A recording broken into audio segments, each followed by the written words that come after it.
Finally here, 101, with the one and only Johnny Pat. Thank you for having me. It's a wonderful place here at Pub Wisdom.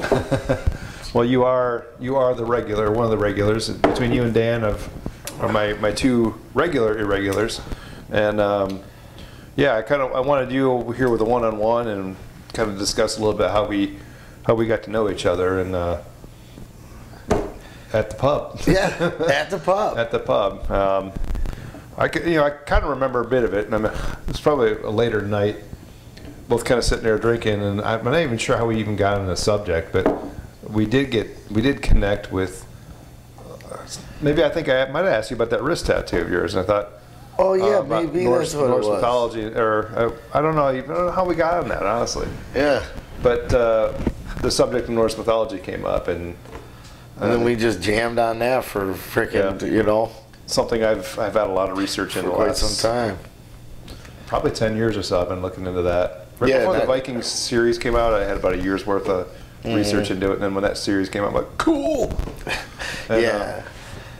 I didn't know that much, and you were willing to teach me what you knew, which just furthered my drive to want to learn more about it.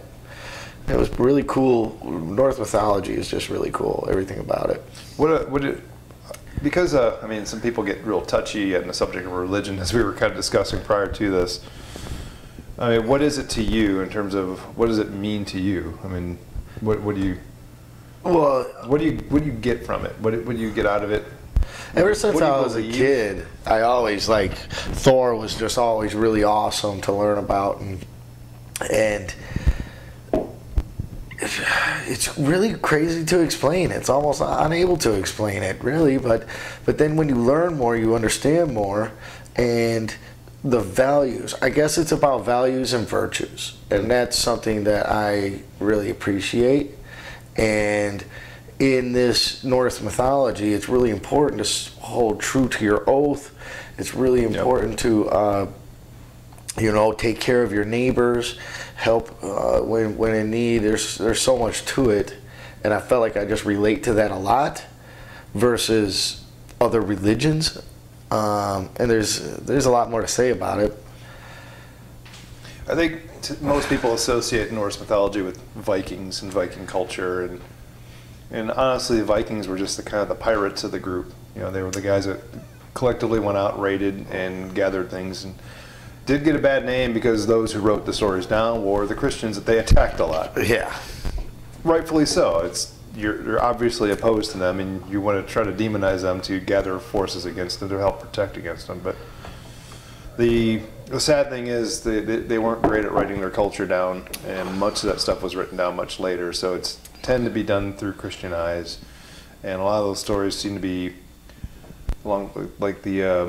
misconstrued. Yeah, the prose edda tends to downplay a lot of it and make the Norse gods seem lesser than what they probably were to the people at the time. But there are other sources, the Poetic Edda, and I think you talked about the Havamal, the Volsung Saga. So those are really cool stuff. It's not only the gods side of things, but it's also the human side of things. And the Havamal teaches a lot about Odin's laws of hospitality. Yep. That's where I was getting at with helping your neighbor and things of that nature, Odin has, and that's what's really awesome about it, because in the Havamal, Odin's, I don't know, I believe in those virtues, man. Be so good at your craft that you're willing to stamp your name on everything you do. Mm-hmm. And that's how good you want to be at what you do. You want to be able to stamp it was really important for the Viking individual or from, Scandinavia or Norway or those countries to be able to stamp their name on, plant their flag, do what they needed to do, to let people know this was me, I did this. And I find that to be really awesome. I think everybody should work hard to be good at what they're doing. That points to legacy, and that's something I've actually kind of struggled with, and I've drawn more from Norse mythology than I have Christianity or any other aspect out there. Yeah, like, I've also explored like Celtic mythology, which is also part of. Actually, we share that heritage, right? You're German and Irish, and I'm German and Irish. yeah. So Celtic and Norse tend to blend there because the Germans, Germanic tribes, basically worship the same gods that Denmark, Norway, Sweden, and those northern countries did. Finland was different. Finland had its own religion, and the Kalavara was oh, see, I didn't even know that. Basically, it was a long song, which is like a huge, huge story, and very few people left in that culture even know it. Mm-hmm. But it's also a culture that Tolkien, who wrote Lord of the Rings, gathered a lot from that, and then he also gathered from Norse mythology, and he built the whole world of Lord of the Rings. But there's so much to be drawn from that. The reason he did that, because he was trying to find like his own mythology for people of England, which is all blended in that. The Anglo-Saxons, I mean, the roots of the language. There's so many things that grew from the Norse mythology that are still present today. I mean, and there's still things that I've gripped on, and just getting back to like the Havamal, the laws of hospitality. There's just something there. Granted, there's similar things in most other religions, and I think those last because I think they're kind of universal to human beings, mostly. I think I'm fascinated. That's what people need. For me, I feel like people need to learn more about that because people aren't hospitable. People aren't willing to, stop on the side of the road when they see an old lady has a blown out tire and help her change her tire. People just don't have that in them anymore. And it's quite sad. Their time is selfish, and they have somewhere to be. So people are afraid to do things for others, and yeah, it's crazy to me. That's kind of a modern society where lawyers have ruined the world for us. But there's something deeper ingrained, I think, in all of us, and I draw a lot from those old stories, old mythology. One of the ones I really like as I've gotten older, reaching the age of wisdom, granted pub wisdom, and this kind of all rolls together this way. You've kind of jokingly called me Odin. I told you about the story about how I lost vision in my eye, but I was also kind of writing some stories around mythology, and I was playing around with the idea of Norse versus Greeks, the Greek gods, the two pantheons going to war with each other. Yep. At the point where I was writing the story, I was out in Cabo San Lucas, and there's a rock formation out there called Poseidon's Finger, and it's a rock formation that sticks straight up out of the water. And no sooner did I touch that water, a freaking rogue wave crushed me against the shores. I'm like, holy shit. I was writing part of the story about how I wanted Jormungandr to be unleashed and actually attack Poseidon and take Poseidon out that way. Oh, that would be a good battle. Good battle, right? The god of the sea versus the monster of the sea from north. Yeah. I was writing Poseidon that probably could that. call on the Kraken. Yeah. Well, the Kraken is really... Well, the Kraken's from Norse mythology. So I was going to say Kraken's from Norse mythology. The Clash of the Titans kind of, they took some liberties there, but yeah. Anyway, so yeah. But I also felt like I was questing for wisdom and learning and growing a lot from that. And I think I'm kind of running around here. I'm trying to get back to the point.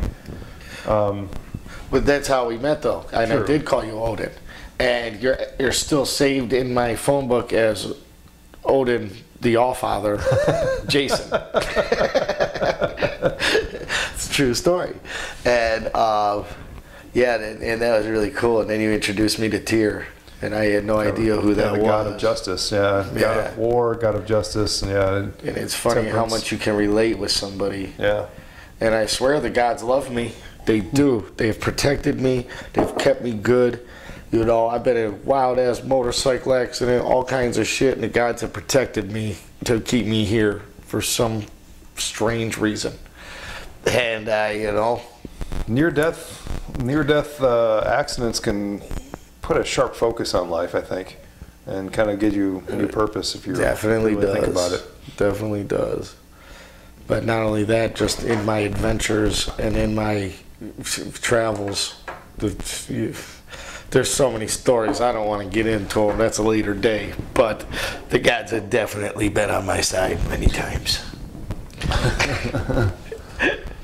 So you're at a point where and I've told you this, I'm very agnostic. I really don't believe in any of it in terms of actual deities floating around out there. But I do love the stories, and there's definitely something from the stories that persists to this day. Oh, that's exactly how I am. And the more you learn about it, the more I think you kind of grow into that, because Jesus' name isn't even Jesus, it's Yeshua.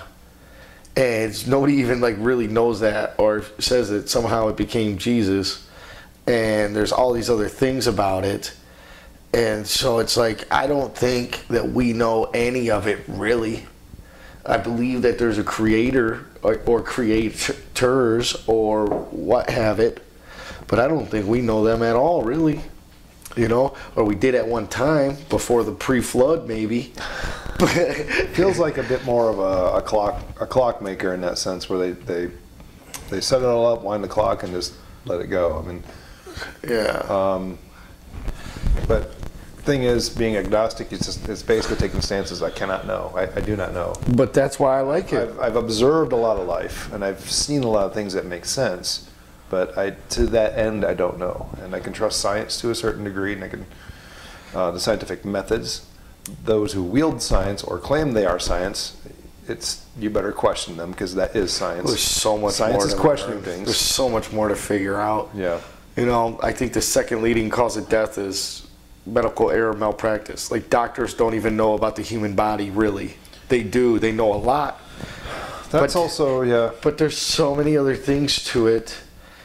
And I read this interview the other day, and they go, it's crazy, because if you're a multimillionaire and you have cancer, what they do is they take a piece of your tumor, they cut it off, they put it in a lab, and apparently there's hundreds of different types of chemotherapy chemicals, and they try every single one until they find out what really kills that tumor. And then they give you that treatment instead of just putting you in a cage where you don't know if what's going to kill you faster, the cancer or the chemo. And there's so many things to it. The medical system in general is a bit of a crapshoot, and people are a bit of. I didn't mean to get on that, but no, I think where I can take that is there's an arrogance of man where you get to a high educational level, and once you're at that educational level, yeah, there it goes. So once you're at a certain educational level, like PhDs, I've noticed this, they're very, very, very, very, very, very sharp in the one category they know things. Yes. They take that and go, oh, I'm really smart here, so I must be smart here, here, here, here, here, here, here, here. No. Yeah. You're down here with the rest of us on the rest of those subjects. You're very sharp at what you do. So there's these, I call that the lens at which you look through, right? So if you have, I'm kind of a intellectual generalist. I like a lot of different subjects, but I don't like any one up to that level. I like a lot of different ones, slightly higher than most, so I know a little bit more than most on a lot of different things, the ones that interest me the most. So if you only have one, you probably know the term, if you only have one tool in your toolbox and it's a hammer, then the solution to all those problems looks like a nail, and you're going to hit that, you're going to use that one tool to try to fix all your problems, and a hammer will not work for everything out. Yeah. Sometimes you need a wrench, sometimes you need other tools, right? So the more tools you have in that toolbox, the more diverse your problem solving can become. 100%. So doctors are very, very smart in their subject, and they specialize, right? So they're specialists. You go to a surgeon, they're going to cut you. You go to a foot doctor, everything has to do with your foot. You go to a dentist, your teeth are everything, right? And you hear them talk like that when they're presenting themselves to you. I've known just a few doctors in my lifetime that know everything from nutrition to the inner workings of the body to using actual pharmaceutical drugs to treat problems, not to try to diagnose and cure problems, not treat them. Mm-hmm. Very important. So yeah, that's reeling that back around to mythology. I mean, about that. Odin was the chief god, right? But he was always in a constant search for knowledge. Yep. And in order to do that, you have to realize that you don't know everything. Even as a god level, you don't know everything, right? That's the one thing I struggle with most when people talk about the Christian God. There's so many He's fallacies to it. That one's very hard to swallow, especially when there's so many inconsistencies in the world. Anyway, getting around to that level of knowledge, and to me, having spent time hiking in the mountains, you know, when you get up to the peak of a mountain, you look out, and there's so many other mountains out there. Every one of those mountains is a realm of knowledge that you don't have, whether you call it highest peak or not. But once you get smart enough, you climb that mountain high enough, you got that view and go, oh gosh, there's so much more out there that I don't know. And there's only so much time in our lives to explore all that. So, yeah, I think I like it how I may have said this before, but I think it was Neil deGrasse Tyson. Even though I don't really like him that much anymore. Gotten a little political nowadays. Yeah, I don't really like him that much. He's a very smart guy. But he said there's a sense of urgency. You know, you only got this amount of time. You know, you only have that amount of time. So there is urgency. You should want to get up in the morning. It's hard to, you know, people struggle with problems and depression and everything else. But, you know, you got to put your foot forward. You still got to understand you only have this much time. Even if you're depressed, you still only have this much time. Yeah. You can't extend that. There's no time stretcher. There's nothing that can. There's nothing you can do for it. What are you going to do with that time, right? And how you spend that time is your quality over quantity too. Yeah. You know. Neil deGrasse Tyson is another good example of that. He's an astrophysicist. Why is he on TV and they're asking him questions about biology? Exactly. That's not his field. Yeah. All he's going to do is read and repeat stuff he's talked about. You know? Yeah, regurgitate. Yeah, regurgitate other things there. Yeah, no, it's silly. It's silly, you know. And that's what's so funny when I see people get in arguments and fights and stuff. It's like, dude, it's unless they put your hands on you or something like that. Like, get over yourself. I mean, I can't say that though, because I'm a victim of it myself. I've gotten pissed off at what people said and engaged in conflict and shit like that. But as you get older, you get wiser, and you kind of understand it's not really worth my time. If you want to talk about this, we can, but we can still meet at the flagpole if that's what you want to do. But there is other options here. Yeah.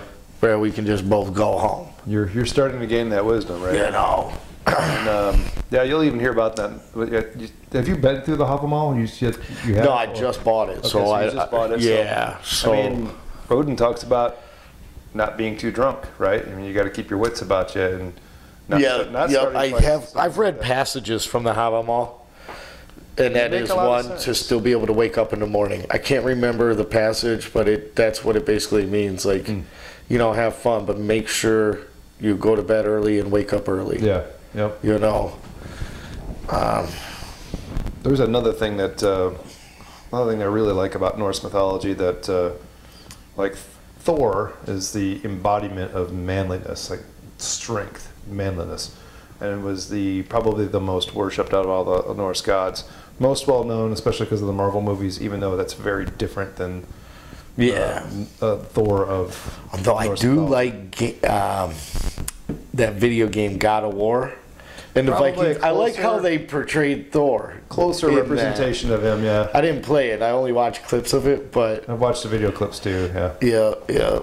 And that's it's a closer representation. I wouldn't see him as being that fat.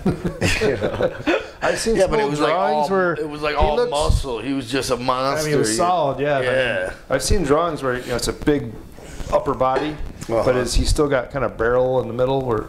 But it's like, that's the idea of big and strong. Think of strongest men in the world competitions, what those guys look like. Exactly. They're not ripped. Yeah. You know, they're not a Hemsworth. Like cut. They're big. They're just big. Strong. Like is it the mountain? Like half Bjorn Thorson or whatever? Oh yeah. Bjorn I forget his name, but yeah, he's that's what you think Thor would look like, honestly. Yeah, what is his name? Damn it, I can't believe I can't remember his name.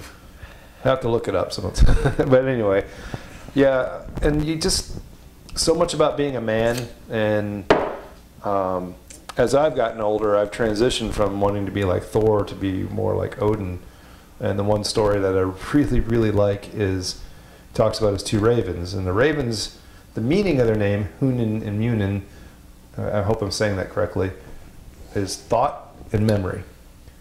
And he said every day the two ravens circle the earth and they come back and they tell him about the world's tidings. And he says every day I worry about thought not returning, but I worry even more about memory. And think about that. What does that really mean? People get old, they get dementia, start losing their mind. Right? They can still think, but their memories go, and that saddens people a lot. To look at your own kids. And I've witnessed that. You know, so definitely in my own family. You know, and it tells you that they've dealt with some of the same things in their day that we're dealing with ours. You know, we see that now, and it's scary. No one wants to hit that state. Yeah. It's better to not know something than to forget what you do know. Yeah. You know. Yep. I need another beer though, my friend, because we're out. I started here. Yeah, you started a little faster than I did. I'm thirsty. What am I supposed to do? Well, we'll be right back.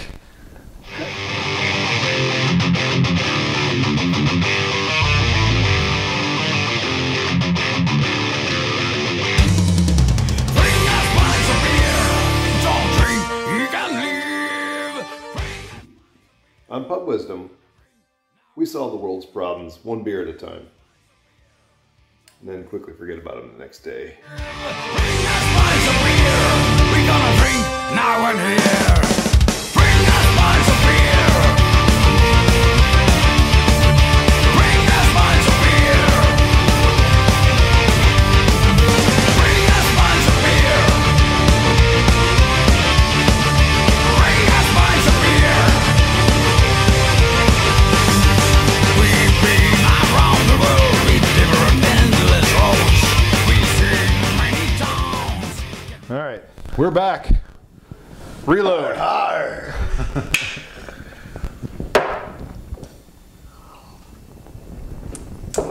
So what does it take to be a man these days?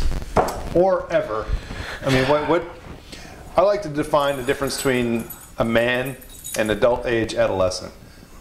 Any human being, any male can reach adult age, but you're not really a man until you become a certain way, in my opinion. Yeah. What does that mean to you? You be quiet. Well, what that means to me is there's a lot of classic senses that people say, like, can you change a tire? You're not a man if you can't change a tire. Things of that nature. But I think those are really metaphors, you know. But what it really means is, what it takes to be a man is that you can have a sense of emotional management. You understand, you know, things have to get done. Things have to get done, and if they don't get done, then things don't operate. They don't work. You're the one that takes charge to get those things done. I mean, it's your responsibility. You do it. And it's like, there's this whole thing about toxic masculinity going on and stuff, and I don't really believe in toxic masculinity per se. Well, not that I don't believe in it. It exists, but not in the sense of what people are putting it at. Right. True masculinity, I would say, is not toxic. Yeah. False forms are. Yeah. And like right now there's this huge thing about alpha males and like beta males. But what happens when you can't stop it? What happens when you know? Sure. What happens when you get 100 alpha males in a room? People get shot. Or, you know what I mean? Or there's stupid things. I don't think they're. I hate to say that there's alpha males and beta males. I don't like to use that because even though the dude don't know how to change a tire, he has his own set of skill sets to where he can rely on the tow truck driver to do that for him. So even though I don't agree with that, like personally, but I feel like that's just kind of what it is, even though I don't agree with it. One skill set in a certain scenario, that person becomes the alpha, right? And in that scenario where that skill set is needed. But the other skill set, when the scenario changes, the other person becomes the alpha because exactly they're right. It's ever changing. The lead, and it's about leadership too, being a leader. Yeah. And that's very much being an alpha male. You're just being a leader. and all good leaders take care of the people that are with them. Yeah, but True masculine men take care of people in their charge and all their friends and family, especially their family. You know, and they take care of people around them. So that's the way I view it, and I think there's a big difference. I think the adult age adolescent, if you really look at them, they get offended easy.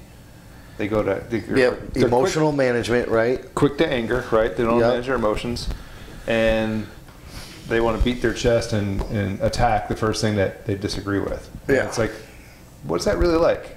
Doesn't it sound like a teenager to you? Yeah, no, A you're bratty not teenager? happy, is what it is. And you got something to prove. Yeah. Because guess what? If you ain't got nothing to prove, real masculinity, dude, you don't have nothing to prove. You're not in a competition with anybody else but yourself. You want to be better yourself. And so, people who sit at home and, not saying that playing video games is super bad or whatever, but people that sit at home and play video games all day long, they'll sit there and be like, well, at least I'm not out at the bar drinking or out doing this, and yet, here I am, I go out to the bar and go and drink, and, so it's always ever changing, I feel like. Trading one bad habit for another, but what's more productive, right? Yeah. You're sitting home and playing video games. You're not socializing, you're not creating, relationships, Well, you're not meeting people. It's right. It's not being social. You're not you're working on your social skills and getting to know people around you, right? And getting to know people that are worth knowing. And that's one of the reasons I started this. It's like I met a lot of cool people at the pub. I really did. People have good stories behind them, and it's like I like those stories. I like hearing them. I like relaying information back and forth. And if I can teach somebody something, great. And I always learn something from anyone I talk to. So. Yeah, it's a part of acquiring your wisdom is getting out and getting to know people. Yeah. I don't think you're going to get that out of video games. You might get a specific set of skills, but what good is it? And what value is it? Unless you're like that dude Ninja, you're not going to, in which that dude could just blow his money in a heartbeat if when he breaks his hand and can't play video games as good anymore, and then he's got no other skill sets to fall back on. I cut down trees like my whole life before I got into heating and cooling. And I got in a terrible motorcycle accident, broke my neck, all types of things. I needed to get into an occupation that was less invasive on my body. And I fell into heating and cooling. But I fell into it because I already had knowledge of it. I wanted something that I could take further, have new goals, new aspirations, new dreams to achieve. And continue on a new path, and I was able to do that. I just didn't. It wasn't like I threw my hands up and said, "What am I going to do now? I don't have anything else. I don't know anything else." So. But that's just me. I'm mechanically inclined. Other people have their other skill sets. So, like, to be a man, I'd like to say it requires. Here's being a man. Men make money so that they can provide for others. And, a lot of men is why they want to have a high paying, earning job, is so they can pay for their children's stuff. They work their asses off so that they can give to somebody else. And I think that holds a big portion of what being a man is. Wanting to provide for somebody else, wanting to help somebody else. You see, I know that when I'm older and I can, if I'm proficient, in a certain skill set, I would love to give my knowledge to a younger one and have them become the best, and have that, like you said, legacy just carry on. But it ain't really about the legacy, it's about wanting to just give somebody something. Wanting to give somebody something that they can use to make money with or whatever, right? That's something that's an ingrained thing in me, and I've learned that through different ancient myths. I mean, even through Greek mythology, through Norse mythology, Celtic, and even Finnish mythology.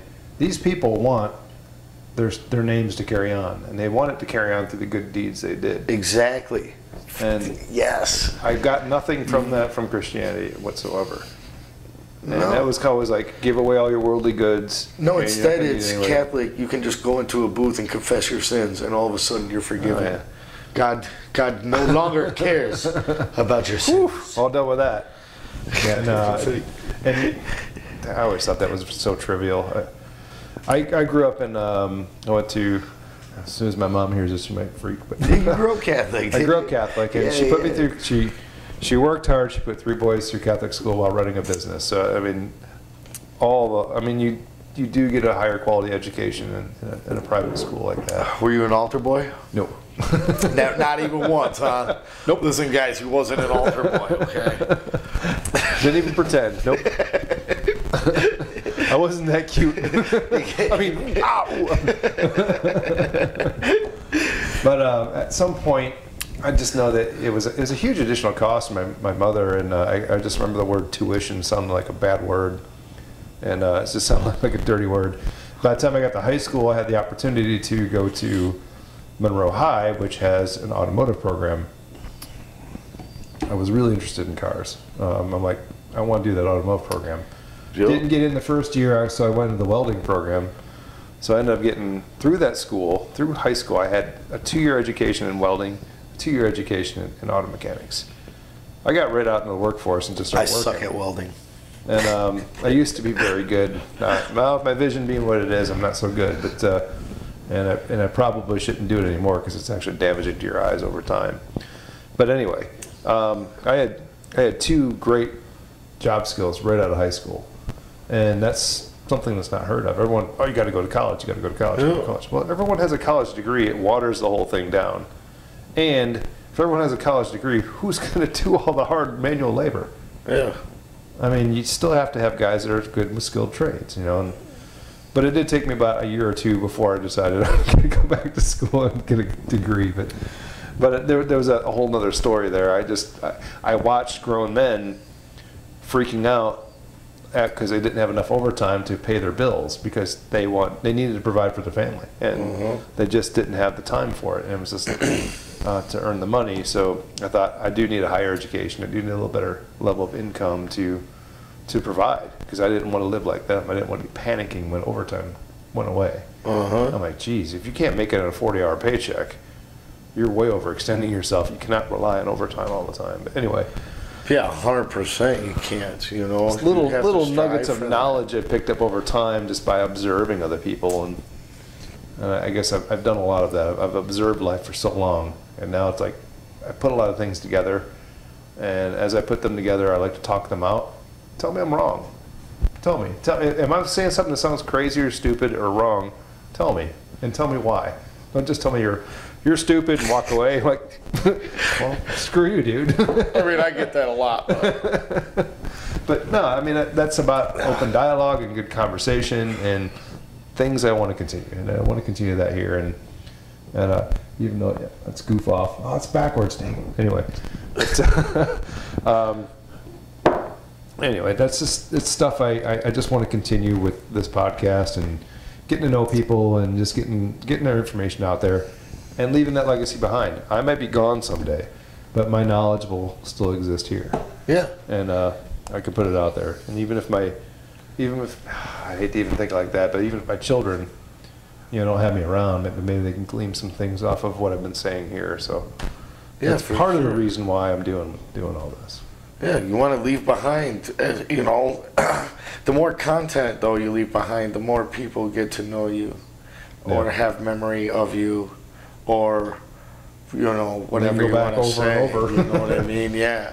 But my intent is to grow, too, and continue to grow over time and widen my base of knowledge. Yeah. Through meeting good people, That's part of being a man, though, That's part of it. And, women want to be independent, and that's, fine, too.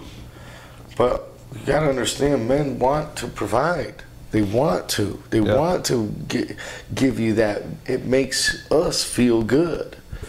And feeling good is a part of just self-care, self-love. And it does feel good to be able to give to someone what you can provide. Yeah. what you're able to do. Yeah, I talk these things, but I really do them too. I stopped the other day on the road. Old lady blew out a tire. I stopped, put my truck in reverse, was in reverse on the highway for maybe not even an eighth of a mile, you know, and backed up. And I had my jack in my truck and my four-way, so we didn't have to use the little rinky-dink tools that came with it. So, those are terrible. you know, I pulled out my jack, I pulled out my four-way. I said, no, ma'am, I got this. And guess what? This was the first time this ever happened. Another person stopped, and it was another young guy, and he came up and asked if I needed help to change her tire. And I was like, you know, not really, man, but that's really awesome because you're the only person out of however many times I've done this to ever stop and want to help me with See, this. there's a little hope for the future. So there is. I couldn't believe that when he stopped. I was like, damn, good man. I'm glad that you did, because it could be something, you know, everything's taken care of, but there could have been something where we could have used your help, you know. Yeah. You don't know the Even situation just more or vehicles what. with hazard lights on creates awareness, right? And Yeah. people driving their freaking heads down tend to run into people like that. But anyway, glad everything went well. I mean, Yeah. You know, I'm not a clout chaser either, so I don't post the shit on Facebook or fucking social media or nothing like that, because I do it out of my goodness of my heart, not so other people can think I'm fucking sweet or something stupid. But, you know. But that's what I'm talking about, man. Sacrifice some of your time, give to somebody else, and then see how it makes you feel as a person. Instead of just being mean, all about me. I gotta look out for me. if you're doing it without the expectation of it coming back, I think in time, if you do it and do it enough and consistently enough, it will come back around. Yeah, for And sure. I was just saying to you earlier, it's like I've actually received a lot of compliments from people lately. And it's like, it makes me feel really good, because I have been working on myself for a very long time, and every day trying to be like that 1% better than the previous day, and gathering this ancient wisdom, combining with my observations, combining it with my education, and trying to get that information out there, and trying to help it form who I am and how I want to be, you know, and how I want to be remembered too. Yeah, so that's one of my favorite quotes of all time. And I got this from a great lady named Stephanie Hoon. And she told me, you know, be the change that you want to see in the world. Mm-hmm. And I just that resonates with me so much, because it is true. Be that change. You can talk about it, but you got to be about it. You know, if you want to help make the change or help people see, you know, there's plenty of people that I don't agree with, or that don't even like me. Plenty of people at even our main pub that just doesn't, they don't want to, you know, whatever. And you know what? If I seen them on the side of the road, I would still stop and help them. Yeah. Even though they don't like me. Right? I mean, you're in the community. Yeah. Yeah, even though they don't like me, if they needed help, I would still help them if I could in some way. And, you know, I think that's part of being a man too, putting your let bygones be bygones, putting things aside and handling business, man. Let's get you back on the road, or let move forward. Let's make some progress in whatever the situation may be, you know. Two things. I mean, Marcus Aurelius, I love Stoicism, ancient Greek philosophy, Stoicism. Marcus Aurelius, stop arguing what a good man should be and be one. And goes right along with what you were just saying. Exactly. Just be one. Just do it. It's all you have to do, you know. Yeah. And it's really cool because that YouTuber, Mr. Beast, you know, this was funny as we're on this conversation, because he just cured 1,000 people's blindness. I saw that, yeah. Right? And then he got fired upon on social media all over, Really? as somebody who just did it for clout, or just did it. And it's like, man, obviously they don't know who he is. Right? Yeah, the guy did it He's a generally good person. Yeah. I didn't care for him at first until I started watching some of the stuff. Like, oh my God, he's actually a good guy. And he came on Joe Rogan, and Joe Rogan, of course, gets very in depth with him. And I like. I didn't see that one.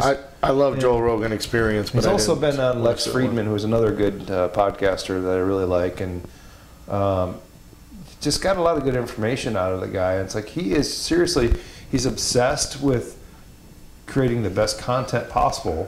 But as soon as he does and he makes money with that, he reinvests it back in himself. And look what he does with those videos. He gives money away to people. Yeah. Big chunks of money. He buys people cars. You could say he does that for the views, but guess what? It generates enough money for him to do it yet again. Name anybody else that does that. Yeah. Who else does that? And he can just keep throwing it back in the pot, you know? Yeah, And he's doing great things for people. That's so nice. And he could just take that money and keep it for himself. So, screw you guys. But no, he's doing a great thing. And no, I thought that was the most amazing thing that he did was just curing blindness around the world. A 10-minute surgery, and people can see. I know, I've had that kind of surgery. I've had that. I know all about the human eye more than I ever would want to because of my injuries, but yeah. But he's, and so it's like, but some people do those things just for clout, or not really to that level. And then you eventually figure that out. People figure that out if you're disingenuous. Well, there's so many videos that are, and like one of the ones I have problems with is like the pranks on your wife and stuff, which has clearly been staged and rehearsed like 25 times. Yeah. And it's like, dude, it's not that it's not funny. It's some of them are still funny, but it's not real. It's not. Yeah. It's not organic. Yeah. It's not the laughs isn't real laughs.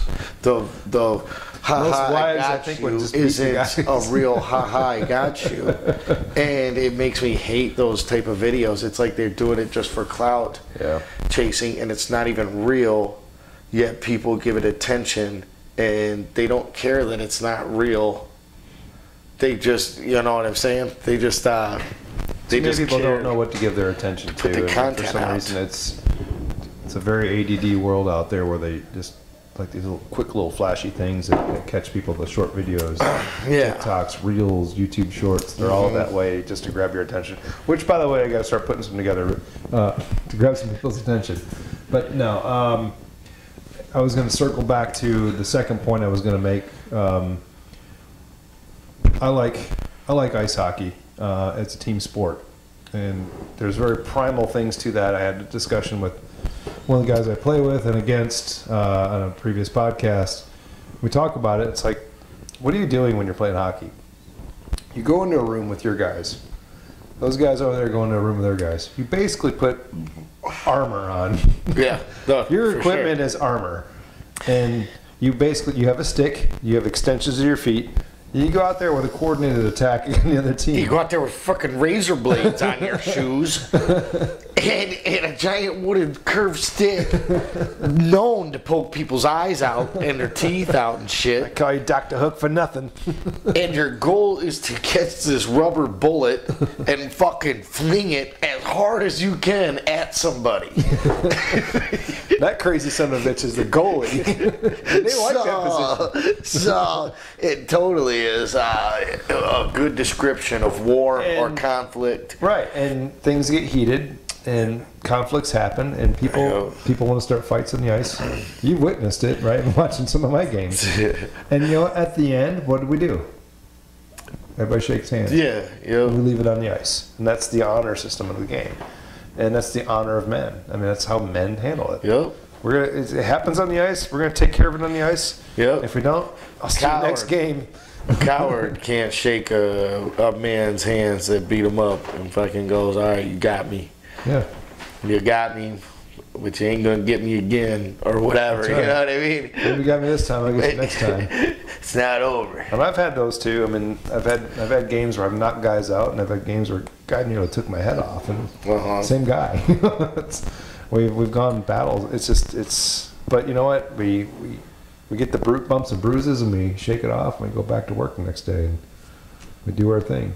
I almost think it's almost like a good outlet for men, that you need that kind of sport to kind of get rid of some of the anger and frustration. So maybe you're not being the keyboard warrior, social justice asshole who doesn't have to confront anybody, but I can say what I'm going to say. Yeah, well, even though I'd never say it to your face that way, because if I said it to your face that way, you might hit me. yeah, you're gonna knock my head off. So- but that's where it doesn't matter. The universe has a way of humbling people, and it always will. and many of those guys will be humbled. You know, You would hope. You would hope. they yeah. do in some form or another. You know, they do get humbled. Yeah, and but my advice is if you're going to get on social media and try to attack someone, ask yourself before you say it, would you say that to Mike Tyson's face? Yeah, exactly. Exactly. Because that son of a bitch still scares the hell out of me. Yeah. I even watched, it was funny, just a little sidebar, I even watched an old movie, Heartbreak Ridge with Clint Eastwood. One of my, it's a great wartime kind of movie, not wartime, but it's a... Western? No, he's a It's Clint Eastwood. It's not a Western movie. he's a Marine drill sergeant. Okay. Close to retirement, and he gets put into this. He's given this group of guys that are just total misfits, and he's gonna put them back into shape. Oh, I'm He's gonna in have his to check that one early out 50s. for sure. He's in his early 50s in that movie. I fucking love Clint Eastwood. That fucker still scares the hell out of me in that movie. It's like, God damn, I don't want to ever come across that guy. He's a mean old son of a bitch. Yep. Yeah. Clint Eastwood plays a good part for sure. But those are the type of manly men that we don't see nowadays. We don't see them as often in the movies. Not at all. And men are portrayed very differently in the movies. Well, it's like, I don't so like I it. think, and this may be getting into some conspiracy shit. Uh-oh, where's our helmets? We forgot to make our helmets. But it's pretty crazy because if we look through time, through the schooling system, it was set up like that. And I can't remember what happened. It was a Rothschild's family that took over the education department, made the teachers union or something like that, and created what we have as universal public schooling now. And so, and that was 50s, I believe. So if you go through the time, before that, we didn't have an issue with masculinity or none of this bullshit. All this feminist shit, this is first world problems. You don't care if you had to freaking go out and get your own food or wash your clothes, not in a washer and dryer, like the old times, none of this shit would exist because life has been made so convenient that now you have time to care about things that don't fucking matter, and issues that don't really matter. And so in our education system, if you look, you used to whip your kid's ass. Teachers had paddles to whip their students' asses. I've actually been paddled in school once. You have? I'm old enough. See, that was before my time. I'm just old enough. Yeah, that stuff was ending in my time frame. Exactly, right? So they cut that out. Yeah. Because why? Because disciplined boys are strong boys, and you can't have to act out as much. You can't have strong men if you want to rule the fucking world. Okay, so let's cut the paddles out. Let's cut the discipline out. Instead, you're going to stand in the corner. And guess what? We're going to give you a popsicle too, so you're not bored. But you're going to stand in this corner. Have some sugar, get some fat. How about some diabetes? Yes, exactly, right? So then look at the education system, progressing, how progressive it's have been gotten, and then, curving grades and setting, low standards for, things. And then now look at the schools, politicizing everything, creating division, creating Politics war. out of schools. Me and you were at a party one time, and we met a great young kid, and he was on the wrestling team, and he wanted to stand up for people, and he was demonized for it, and that is just sad.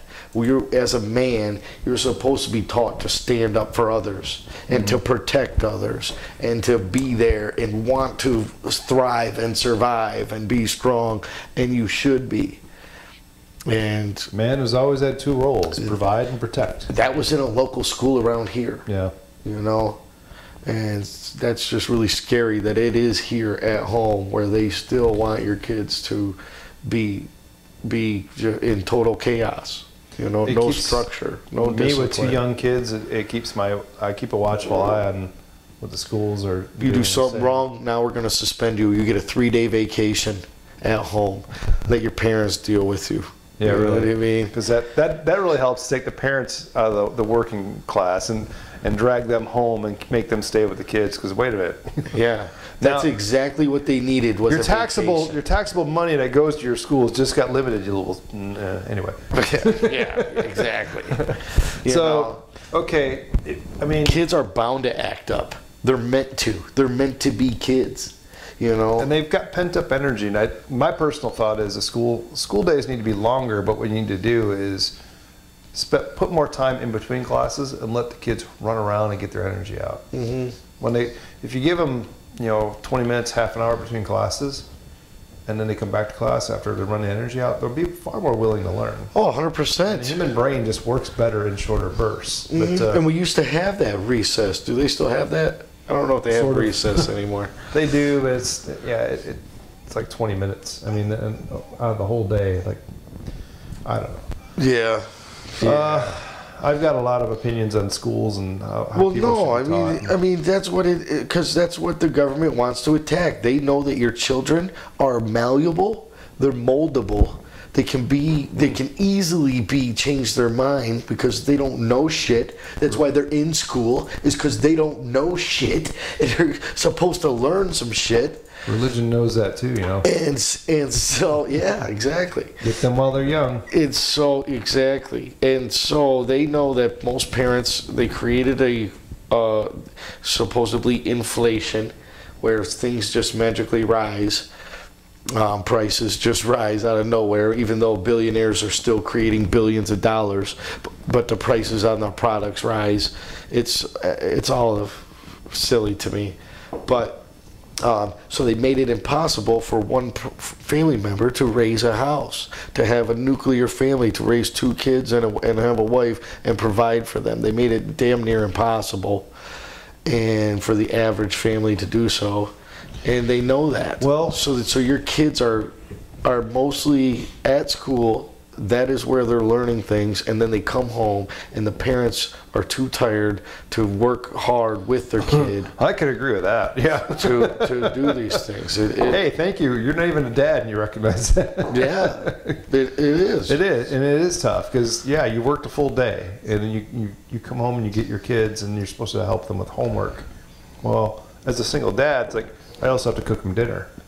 And as a concerned dad, I want to cook them a healthy dinner. I don't want to give them fast food, which is junk. And if you feed them enough 100%. junk, it's going to affect their bodies and their brain. Mm-hmm. I want to cook them decent foods, and my goodness, with picky kids, it's not easy to feed them properly. There's always a battle, and teachers keep offloading their work onto the parents. I'm sorry. I don't know another job that gets summer off and at least 6 or 7 days a month off. I'm like, are you fucking kidding me with all these goddamn days off? You work less than half a year with your schedule, and you want to offload your work on the parents who are already doing so much. This is going down the wrong path. Well, yeah. But I'm going to go on some nasty rants on this one. But anyway, as men, we want to provide and protect for our families. In the schools, there's a lot of, like you're saying, schools, inflation, rich people, political parties, religions that are all trying to vie for your time. They're all trying to take the young and indoctrinate them early. Yeah. And that's when kids are young and malleable, and we don't. They're molding them. That's why we're having. As men, we need to have our own say over our children first and foremost. Right, 100%. Moms and dads should have the say over how the kids are being raised. First and foremost, right? 100%, and that's sad. They don't see it. Yeah. Well, I shouldn't say that, because they do see it. Parents do see what the schools and the education system is doing to our young men and women. But the problem is, many of them are they're with it. They want it. They push it. Yeah. 100%. They push it, and they push this progressive narrative, and which is fine. It's good to have an open mind, but just know, we need men in this world. It's men who built the roads. It's men who built these buildings. It's men who are the bricklayers. It's men who are the to do all of this shit, the engineers. Change tires, open pickle jars, I mean, little things. Make sandwiches. Oh no, that's not a man's job. Uh-oh, look out. Kidding. Back to that one. That was for you, Freely.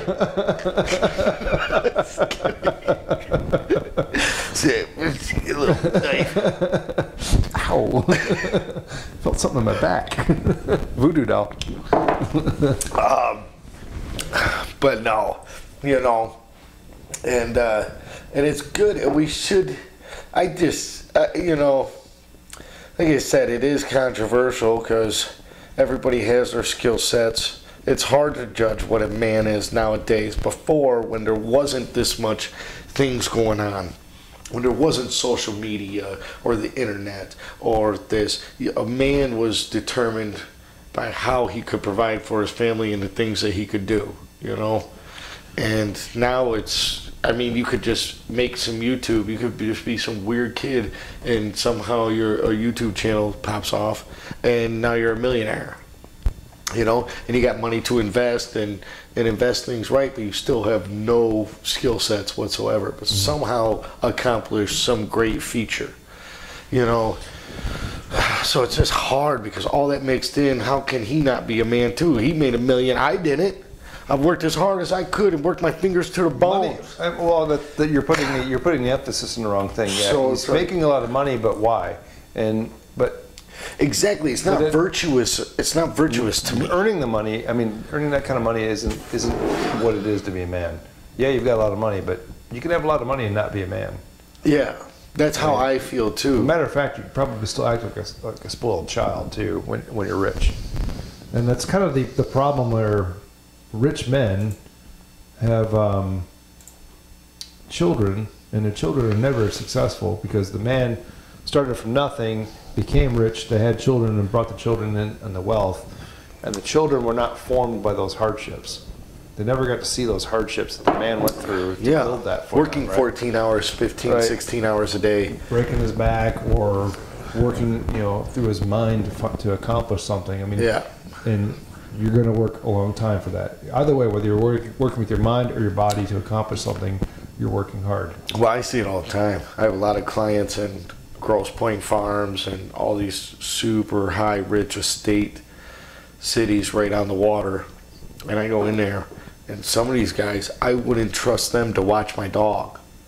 I'm not even kidding you. It's embarrassing, but that's all old money, and they inherited these houses and they don't know shit. They're worried. They live in the richest neighborhood, giant estate, gated house, and still lock their door 4 times. You know what I mean? Have 4 locks on their door to stop any intruder from coming in. And then they have a 10,000, 20,000 square foot estate, and it's just them that live there. Nobody else. And it's like, what do you need all this for? You haven't even been into the other house over there in 10 years. What do you need that for? It's just part of your estate that you pay a maid to clean, And it's all inherited money, though, is what I'm understanding. So it's like you said, they just don't know shit. They didn't have to go through the hardships. They just inherited the wealth from their grandparents or their parents or so forth, and yet they don't even know. Yeah, and then. But I'm just talking shit when I say that, but it is true. No, it's an observation. It is true. It's your observation based on what you've seen, right? And it fits to what we're talking about. Yeah, it's crazy. You got a specific example that you've seen that fits exactly what we're saying. So yeah, it does fit. We're about out, or I'm out. Hey, we're drinking fast. So, all right. So we'll take another break here, and we'll come back for. We're only 36 minutes in. 37 minutes in. On top of the. When I'm out and about at the pubs, people often compare me to Russell Crowe, which at first sounds flattering, but then I start to think, which version of Russell Crowe? You decide, people. Are you not entertained? Are you not entertained? We're getting hammered like a rebel fight, and nothing matters, all we are is getting hammered. Everybody getting hammered.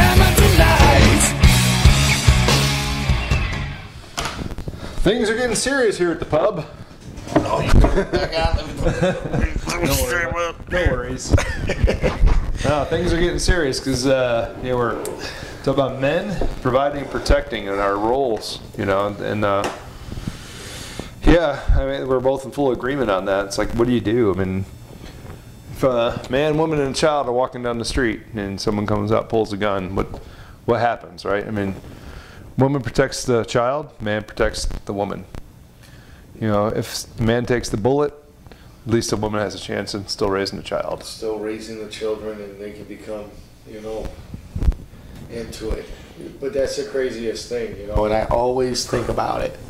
And I always think about a particular, maybe it's because I used to live there, or this was one of the worst shootings, but the Vegas shooting at the Jason Aldean concert, it was so horrific.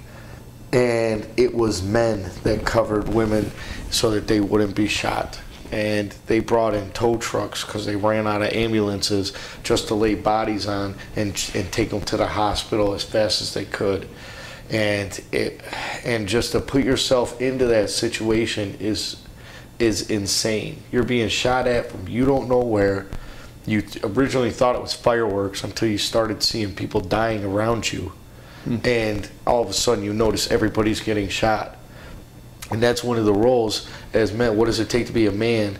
A man would literally sacrifice themselves to save their family, their neighbor, somebody that is close to them that you're at the concert with, even if it's just a girlfriend, you're gonna cover her, you're gonna protect them. Even if they don't even mean that much to you, you're still gonna protect them and hope that you guys can make it out there, alive. But if not, at least I've got you protected and you can.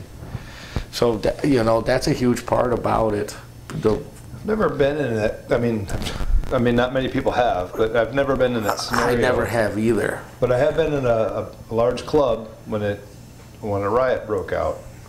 And the first thing I could think of was I was with a group of girls. My buddy you met Rob, he was there too.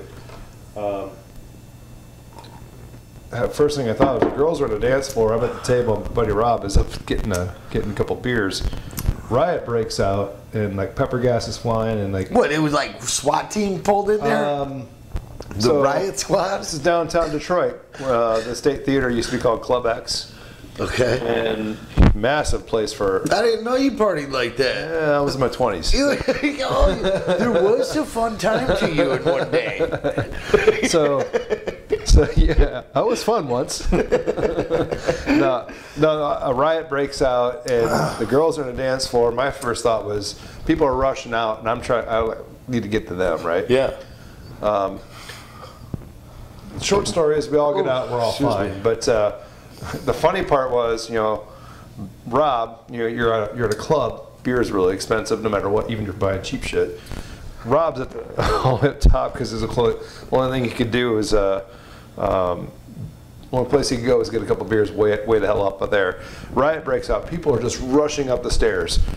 Big Rob, he's got a couple beers and he's like, "Fuck, I just bought these, man." I can't. What am I supposed to do with these beers? I think I know. People are rushing, past them together, but he's drinking. Yeah. I took care of the girls. He took care of the beers, right? That's funny as hell. But any situation. Here's to Rob. Cheers, Rob. Cheers. Yeah, but any situation you get put in like that, it always remains the same. It is most of the time a man that protects his tribe, his cubs, his and his woman. And his woman, unless you push her out the way. Let me protect the kids, babe. Get out there. Let's face it, women are 20% smaller than men. They don't block bullets very well. No, that's fucked up. But it is. I am joking. But yeah. Whew. It's got to be the beer talking. So it's just too funny though. They don't want men like that no more. They just don't, or at least I feel like our education system doesn't. They want everything to be. What was that old thing that we learned in like school where everybody was the same. There wouldn't be much diversity, you know? Oh, it's true. There's a, I mean, it goes against evolutionary science to sit there and say everybody's the same. Because if everyone were exactly the same, one disease would kill the entire population. Yeah. Done. It's crazy. So diversity is actually good because evolution derives it. It's super good.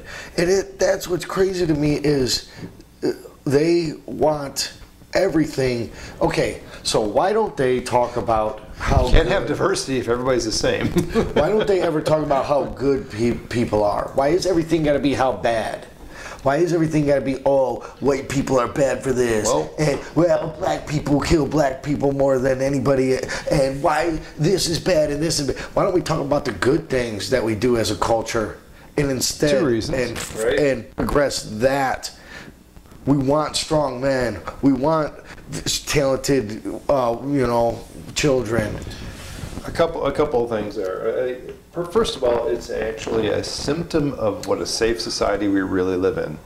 We've got nothing else scaring us. We've got nothing really imminent that's going. There's no tiger that's going to jump out of the grass and take you out. We're not worried about that kind of stuff. There's no predator taking down human beings. There is not. So what do we look for? Our brains are legacy hardware from Australopithecus in the savannas. Worried about tigers jumping on you, right? I don't think it's like that. I think it's programmed. I think they're meant to say these things. They could easily just say the exact opposite. Well, no. And then it would then progress unity between other races and other cultures and just altogether other genders. You know, it would promote all these things. And instead, it's how bad these people are. How bad these people are.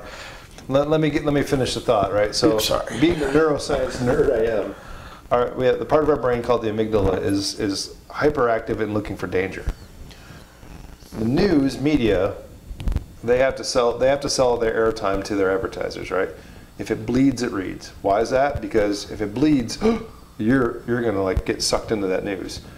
So they put the most dramatic stuff they can find out there, so people watch it, and people will glue to that. They don't want to watch the fluff stuff. They don't want to see the puppy stuff. Like, I don't know why I like puppies and kittens or whatever, but people don't want to see that. They want to see the murder and the worst things they can possibly see. So the news gravitates toward that, so they can sell more advertising. And then it just creates more chaos. Chaos breeds chaos. It's got a nasty feedback loop that gets out of control. Exactly. Chaos will always breed more chaos. And. So it's a symptom of our society, right? So when news started going 24 hours, and honestly, the second Ron Burgundy movie really emphasized this well. And it's like, why don't we just tell them what they want to hear? News 24 hours around the clock, they're trying to make shit up. They're trying to find something. They're looking for stuff all over the globe, right? Yeah. We are connected by these little devices we have on our phones. We're connected by every little thing that happens throughout the globe, instantaneously now. Yeah. The example I go to all the time is we hear about gang rapes in India. Horrible thing, but it's been going on for years, for thousands of years. They be gang raping in India? Really? Damn! No, They're gangsters. but you know what? No. Not trying to make light of the situation. But, gang rape. That's a really kind of hard thing to get into. It's a horrible thing that's been going on for a very long time, right? We never used to hear about it because we had our own business here. And Jesus Christ. But now we hear about it like that. And oh, the world demands you do something. And they're like, well, it's just been going on here for a long time. And yeah. What do you want? Let them gang rape all these women. But it's a horrible thing. However, we now know about it, and now we're worried about it. Why are we worried about something that's happening on the other side of the freaking globe? Yeah. It's not our problem. It's not local. It's not even our culture. And to us, it's a horrible thing. It is a horrible thing. And to them, it might be fucking normal. It might be normal, even though it's a horrible thing. Walking down the street. Yeah. So. Maybe this isn't the best example. but the thing is, we're drawn to this stuff. We're drawn to these dangers because there's nothing locally here dangerous to us anymore. Yeah, but We've conquered this world. clearly there is. There's mass shootings. You can't know if you don't know if your kid is safe going to school anymore. There's plenty of fears there available. That kind of stuff has been going on all along. But now Yeah. we hear about it instantaneously, and it's just recycled over and over and over again. Yeah, you know. But Statistically, someone dying by the hands of someone else gets lower every year. yeah, Dr. Steven Pinker. I mean, he's wrote a great book on it. He's tried to like produce, to show this to colleges, and now they're trying to cancel him. It's like, no, we don't want that. We want the fear. No, he's trying to show you, statistically, it's getting less and less. exactly. They want We're the safer fear. and safer overall. It's like, So we're worried about all the little things that we wouldn't ordinarily worry about. And that's part of our brain that's just leftover I'm hardware. a conspiracy theorist, man. I believe that our government has designed it. The Rothschilds built the education system, and they built the press. I can see And how it looks their that way. number one rule was control the press and you control the people. That was like Rothschild's number one fucking rule, from Germany and France, the two Rothschilds from them, I believe. Because the Rothschilds like took over every fucking country, but in Europe and then into the United States. But Well, it's funny how money can rule over everything else, right? I mean, it does that because guess what? It ultimately always follow the money, and that's the way I always. Once I started learning about money, which happened very late in life, I didn't learn it in school, and I even asked about that in school. bastards. Yeah, they don't teach you about money in school. It seems very deliberate. Of course it is, because they do not want you. They want people to be just still slaves. And, yeah. They want you to be Well, just a think about it. working You go man through- that can barely make it. So no matter what, you're going to show up to work every day because you already can't survive.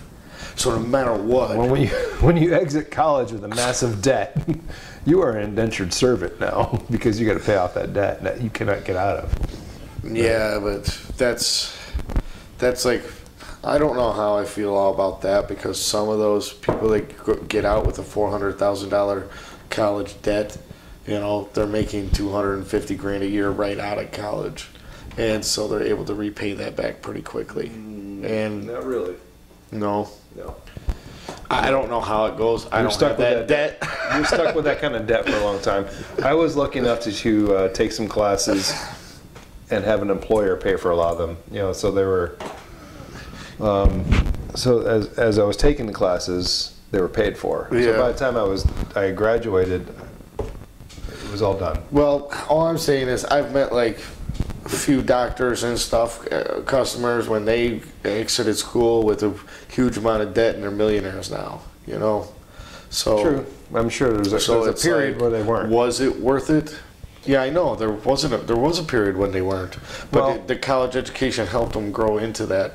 So I'm not trying to defend it. I'm just saying. Those are the degrees that work. Is still work, that the right? exception to the rule, right? Are we talking about the 99% or the 1%? Well, how useful is that degree? Maybe that's 1% of the college graduates with a high student debt. What? I don't know the The research difference on that.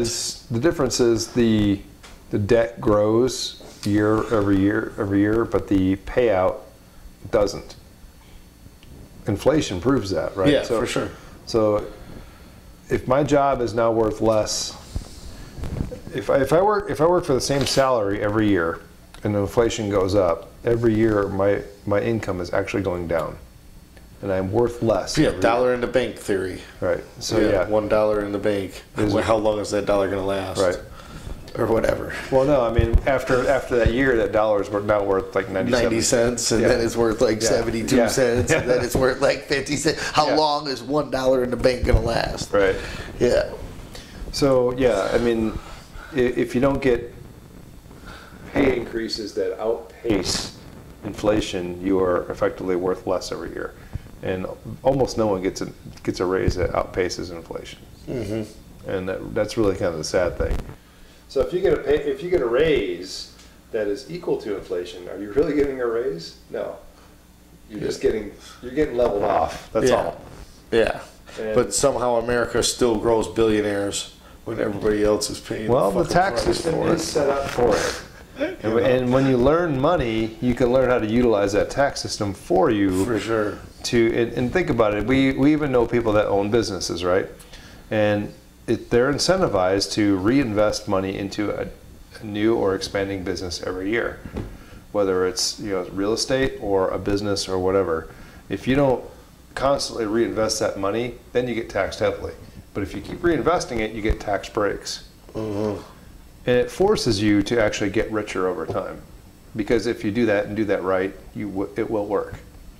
We're not taught that in schools. Why are we not taught that in schools? I don't know. I know. You could. I explained it already. It does feel that way. It does, right? But you know what, though? I mean, once again, though, if we made everyone wise to that and rich, then who would actually get things done? Who would be working at Burger King to serve us food? Or who would be doing lawn care for fucking $15 an hour mowing lawns or whatever the hell, right? Yeah, everybody has a purpose. Everybody serves a place. Or servicing your furnace or fixing your car, right? I mean, it's who would do that if we're all rich?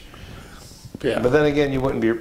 There would be a breakdown where you would have to find a way to get a business going, and you would need people that are on that level that could do that. Yeah, but services are always going to be wanted, so then it's just going to cost more, I think, in the end. Right? Because we're all millionaires. I'm not going to pay somebody to. If somebody's a millionaire and the lawn guy's a millionaire, he's not going to cut your lawn for $15 no more. Now he's going to charge you $65,000, and you're still going to pay it. You're millionaire now. So the jobs will still always be there. I think my lawn would grow. Or you do it yourself, and we get back to being men. Right. Well, and we do things ourselves. And we grow and we build and we contribute to society in that manner, right? Instead of playing video games or making YouTube channels or things like that.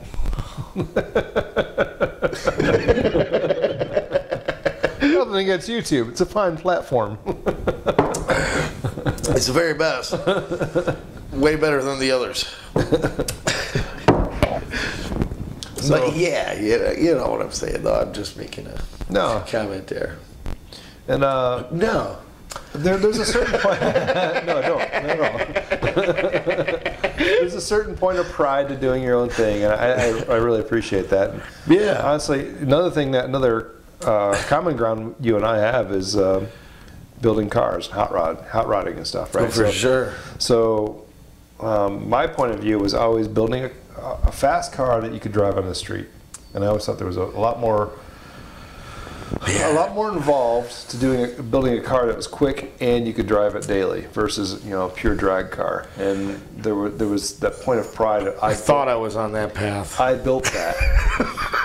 Every nut and bolt in that engine, I built that, right? And there's a certain point of pride with that versus some rich guy who paid someone else to do it for him. And there's definitely not me.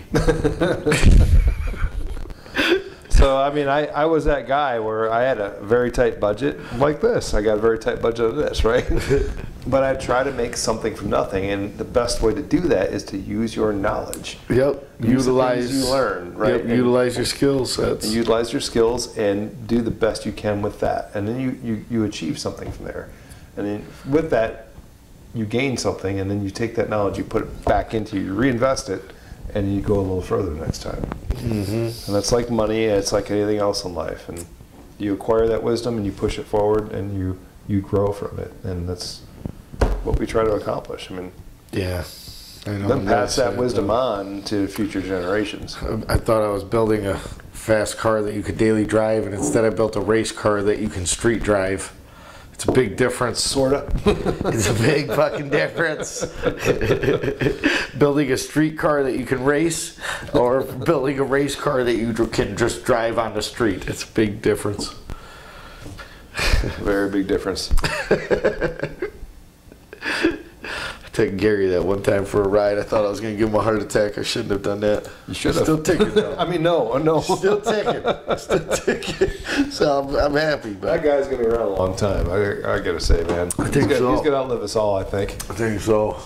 Should we should get a picture of him and put up in the on the screen. Yeah, Just one time. The Legends of Johnny Blacks. Oh yeah. So these are the old timers. Oh, there he is, right there. Yep, that's him. Yep. Yep. Something happened to this guy though. I can't remember. Ice-T John. Yeah, No, something happened. I see him at Mahoney's every now and then. Yeah. Yeah. Okay. Yeah. You said you were just talking to Jim earlier. Yeah. Jim.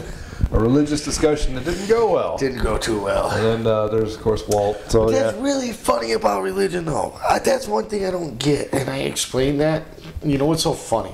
In that conversation, once I explained it to him, he changed his attitude and was like, "Oh no, I'm not mad.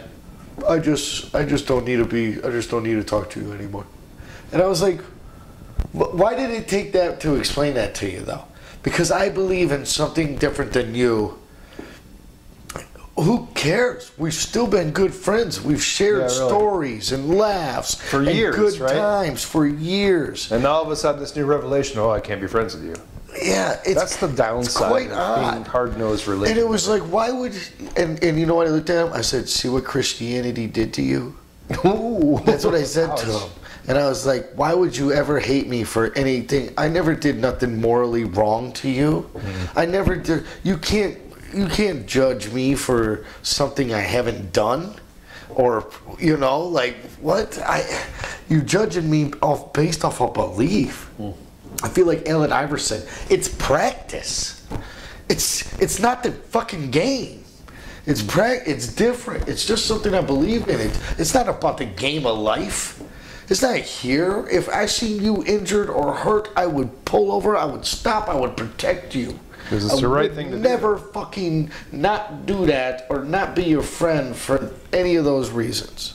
And yet it was so quick for you to go, you don't believe what I believe in, you're going to hell. You're condemned. You're going to condemn. A mortal one is going to condemn me to hell. Yeah, it's fucking wrong right there. Yeah, I think... You have no power to condemn me anywhere. But I think he's a great person, and I do love him. And, I wouldn't hold no ill will toward anyone like that. I definitely don't. I feel bad for them for not opening their mind up to the point that they're just locked in a religious ideology. Like I said before, I don't believe in none of that shit, really. But when you read the books, when you read the Poetic Eddas, and the virtues, the values, I think that's what really creates man. I think that's why they eliminated it out of our history, or at least tried to. Because it differed from what they thought, right? But Exactly. Yet there's roots there that They don't want you to be dependent on yourself. They don't want you to be able to change your water pump in your driveway with 3 tools and fucking in a $40 part. They want you not so that another company makes money, so that you lose your money. That's what they ultimately want. it feels that way. Yeah. I'll keep going. I'll keep coming back and saying that it does feel that way. To some degree, yes, but as technology advances, it's kind of like one of those things where, if you don't keep up with it, you're going to lose it. And that's why I'm really excited that I got to have them all. I can't wait to read it. I bought it in hardback just because my paperbacks always seem to get fucking destroyed. So I want to. Sorry, can we swear on this channel? sure. But that's like my 15th F word already. But On his 4th or 5th podcast. You're just now checking in? Come on, man. I'm late to the party sometimes. Goodness, no, this is a Christian one. I can't keep a straight face. But yeah, I think, back to our topic about going to a man, I think To Have Them All really expresses, I haven't read it yet, but I've read passages. I think it really expresses on what it takes to be a man, on what it is that represents manhood, venturing off into that path. Yeah. Just do it.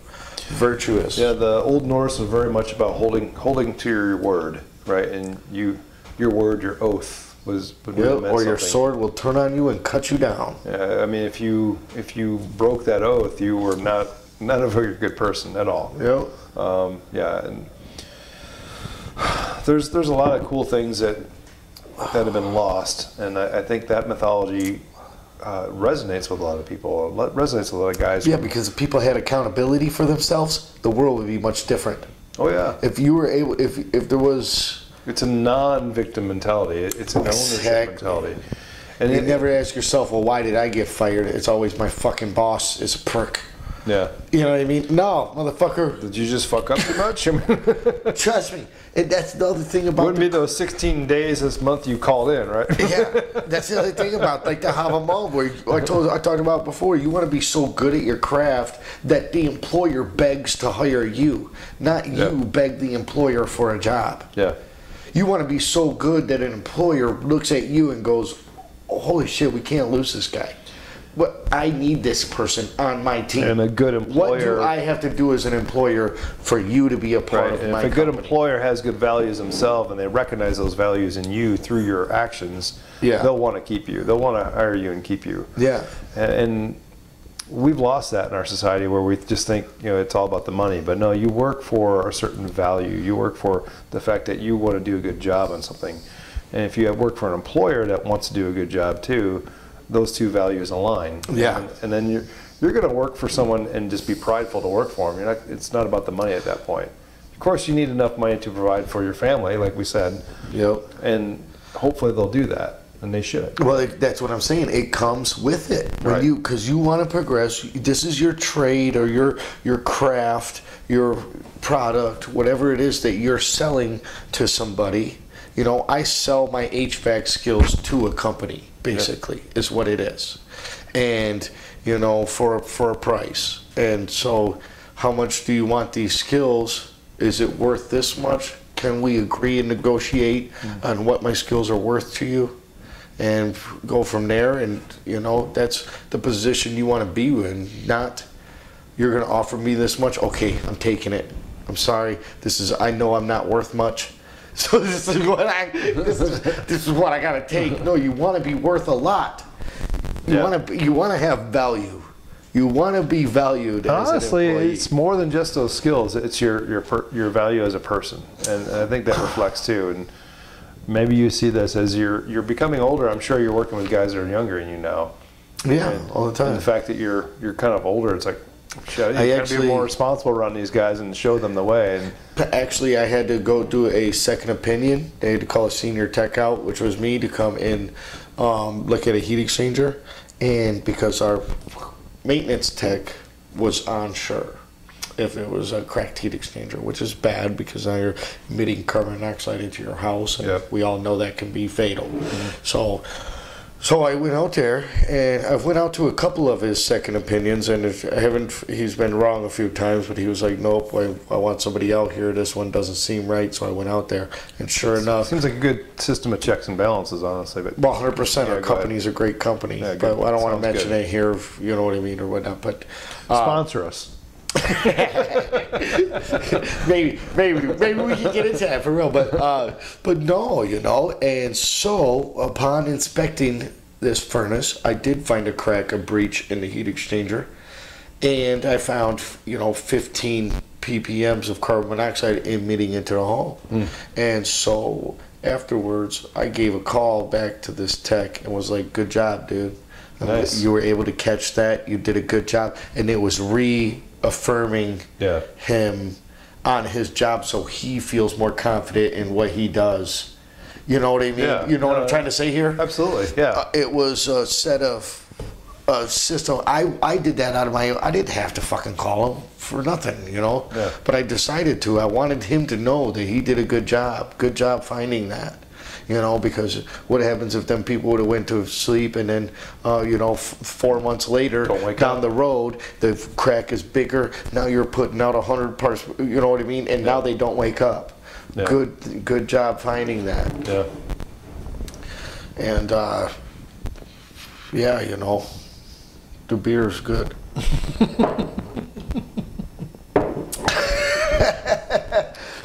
Beer is always good. I don't have any faults with beer. No. Do you find it? Tastes good. It looks good. pretty It's got a dear. nice caramel. You Yeah. want to swish it around like this a little bit. And then look at it in light. You wanna sniff if the you aroma? want to look cool, you look at it in light like this. Oh yeah. And then you just sip it, and what you want to do is really just say, like, Let it breathe. yeah. Just say some weird shit, you know. Oh, there's a little bit of. I sense an oaky taste. That's a good year for barley too. Yeah, oak and barley for sure. Fuck those wine drinkers. So we drink beer. Yeah. But that's my take on it. That's what my take on being a man is. You know, in a nutshell, if there's a conclusion to it, being a good person, having a moral and virtuous stand out, you know, and wanting to protect and provide for others, I guess. I agree, and you know, and we both gathered our wisdom from different sources, and I think that's beneficial. I mean, if you're just building your foundation with one block, eventually it's going to get tall enough that it'll fall over. But if you build it from many different blocks, many different aspects of I the like world, that. Yep. it's a much sturdier structure. Yeah. And I think you're wiser as a result. So yeah, keeping an open mind and just listening to other things, right? Like, hey, I didn't know anything about that, and that sounds really cool, and maybe I'll learn something new about myself. And that's one of the reasons I like So listening. every man should know how to change a tire, though, okay? I'm just going to put that out there. I know I made a joke agree. about it before, but you just should.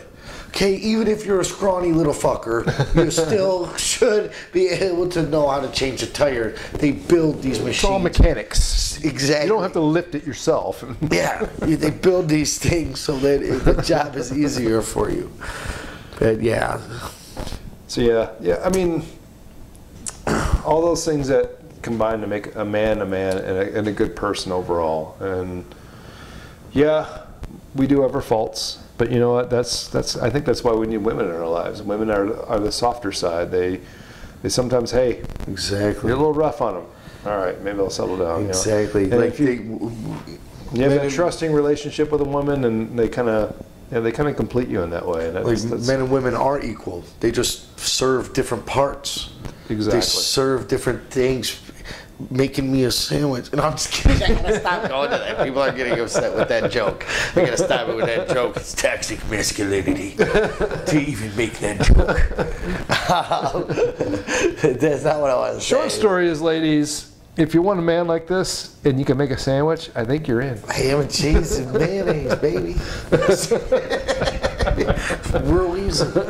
No, Very easy to satisfy. Just a sandwich. That's all it takes. that's the sandwich is a metaphor. It's a metaphor for other things. For kindness. Just It's a doing. metaphor for kindness and thanks Exactly. for hard work. Yeah. Yeah, a reward when you know. And it may or may not have been fully communicated, but like you said, you would reciprocate in the same way, right? Yeah, So 100%. that's what it is, right? If someone does a lot of hard work for you, it's like, yeah, you're gonna take care of them in that sense. Yep. Yeah. Whether it's something small or not. Yeah, So, baby. Of course, I'm gonna rub your feet. I know you were working all day too. You know, There you go. thank you for making me that sandwich. I was super hungry when I got home. Yeah. You know, Yeah. but it is all a metaphor. It does all matter though. Yeah. I think we can wrap it up there, man. Sounds good. We can always revisit these subjects and many more. You got it. Hail, Tyr, and Thor, and Odin, and Freya. And all the gods that make sense to you. Yes. Your gods are cool too, just not as cool as ours. That'll do it today. Until next time, tip your servers. Ciao.